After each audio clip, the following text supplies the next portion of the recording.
Meaning of despotism.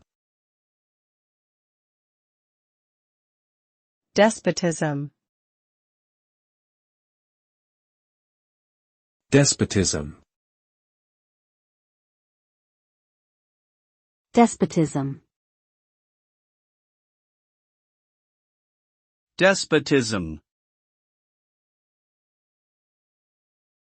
The term despotism refers to a system of government in which a single ruler holds absolute power and exercises it without any kind of restraint or accountability.